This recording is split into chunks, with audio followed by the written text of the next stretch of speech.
Hello everyone, I'm about to show you how to do the amazing leaf making. Bear with me, it's my first ever video.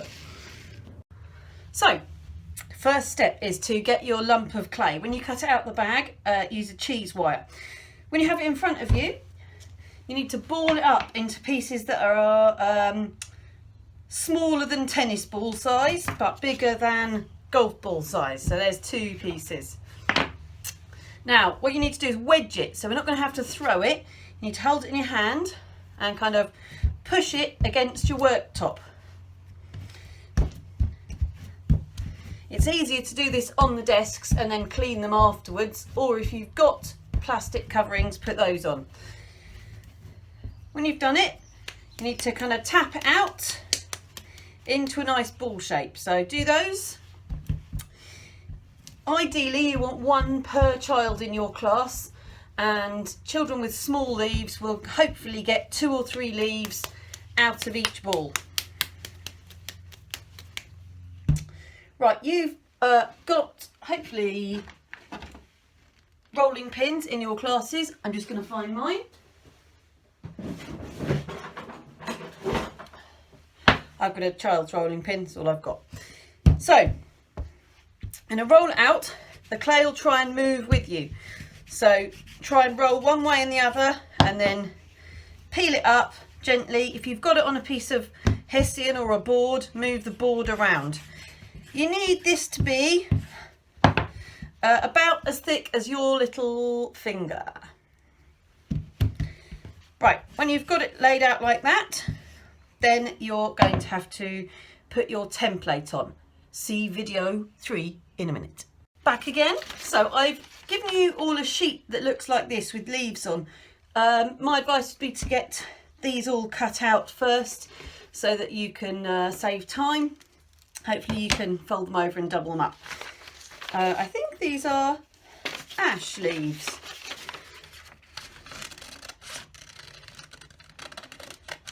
The edges are a bit tricky to cut out, so I'd go for rough outlines. They're not going to look exactly like this when they're finished anyway. It's just to give you a rough guide.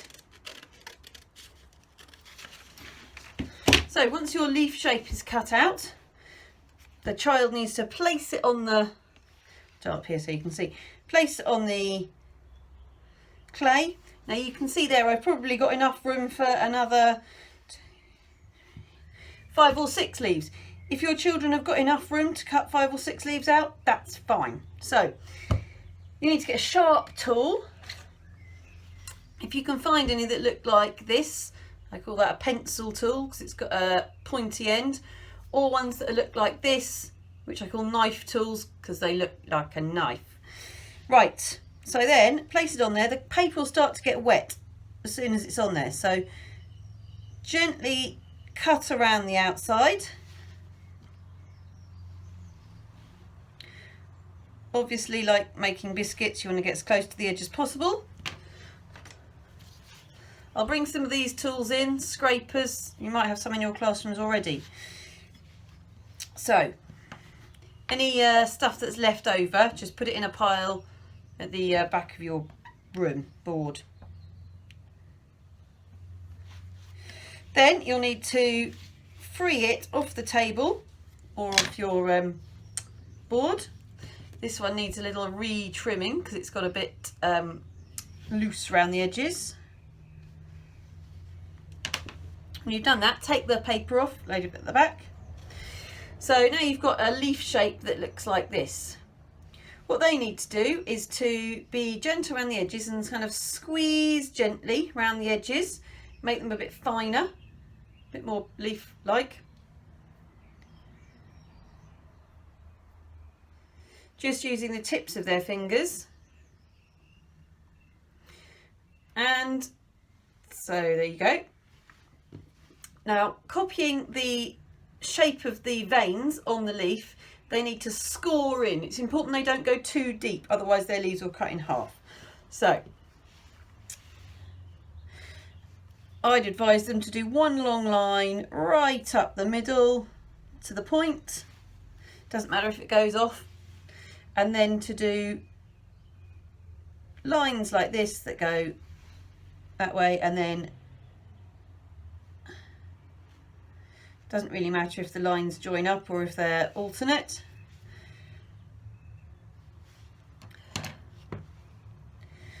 So leaf 1 done. Now every child needs to make a piece of bark as well, or in fact 2 pieces of bark. So when they've got their clay laid out in front of them and they've done 2 or 3 leaves, hopefully they'll have enough left to make a piece of bark. Now this is the way I made it the other day. Just need to free this up off the desk a bit. So I'm going to use my scraper and I'm going to push down with my fingers on the top whilst pushing it onto the table. Means that hopefully I won't leave too much behind. Means the back looks a bit like this, that's fine, we're not going to see that. So they need to cut a rectangular piece of bark. I'm going to try and get 2 pieces out of here. I'm going to try and make the square the ends off a bit. Rough rectangle, doesn't have to be exact. Then try and kind of stretch it out a bit gently. You're going to form it over the side of your thumb. So we're going to curve these round. They can curve them over their hands as well. Some children will have bigger hands, some smaller. That's absolutely fine. There we go. Lovely piece of bark. Then they're going to use a tool, which will be a slightly fatter tool, not quite so pointy. They're going to use the end of it to make some wiggly lines. Again, not pressing too hard. If they are feeling creative, they can do a kind of a knot in the piece of wood.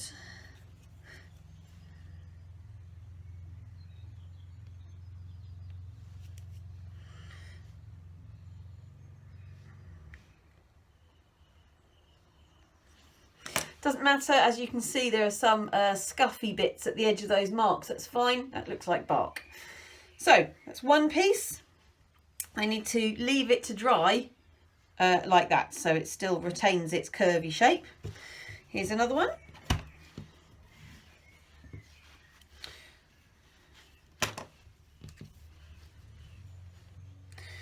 So about the same thickness over the edge of your hand.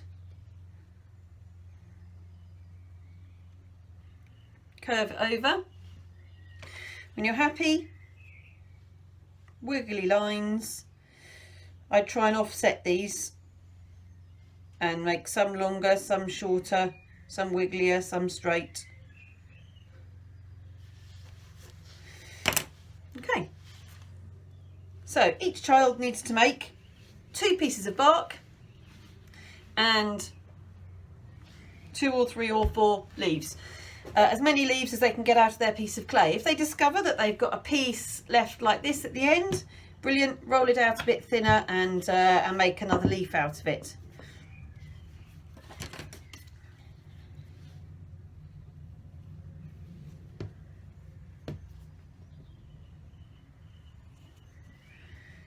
There we go. Need to gently pull it off the surface. So I'm going to squeeze these edges out again.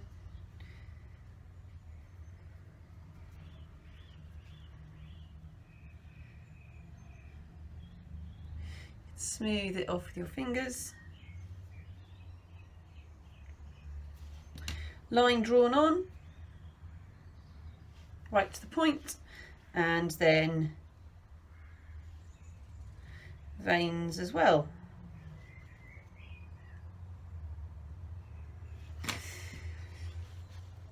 That's it. I'll do another video in a minute about glazing.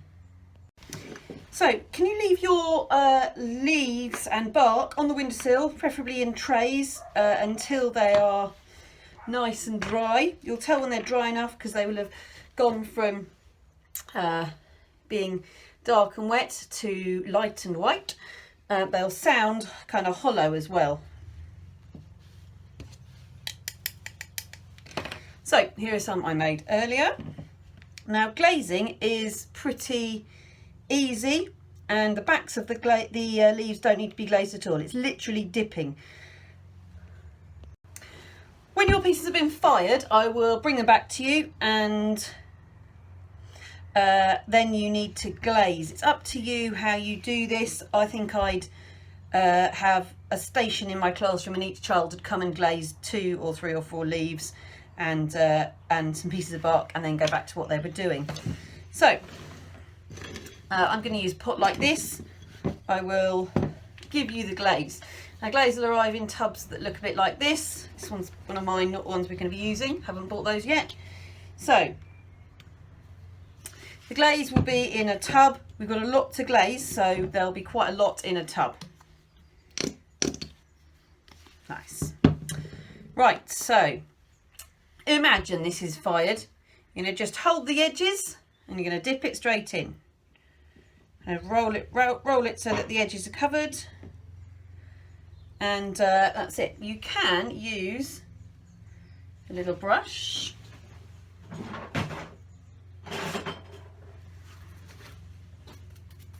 to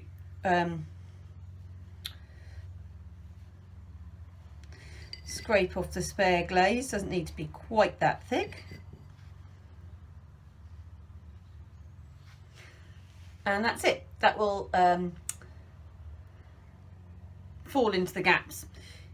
It's worth you or your TA just having a quick look at these at the end to make sure that we've gone round the back far enough so that when they're on the wall we can't see any white bits. I don't know if you can see that. Right, I'll do another one. I think this is one of our rowan leaves. So in they go, scrape off the edge. Because it's quite thick, they only need 1 coat of glaze. Normally I'd give them 2.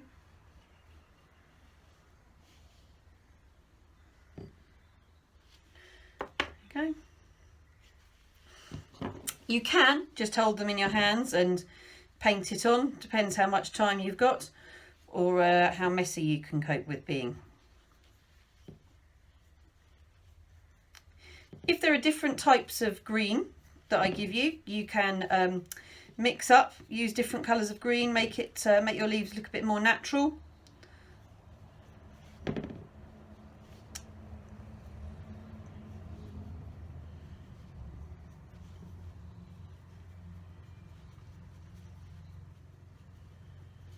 Here we go. And with the bark, it's exactly the same, but with brown. There are going to be several different types of brown, so exactly the same. Just try and mix up the colours, make them a bit interesting. Doesn't matter if they blur together, but try not to put too much in your bowl, because if you've mixed the colours, you can't then pour it back into the tub. That's it. When they're dried out and have been glazed, then give them back to me and I'll put them through the kiln again.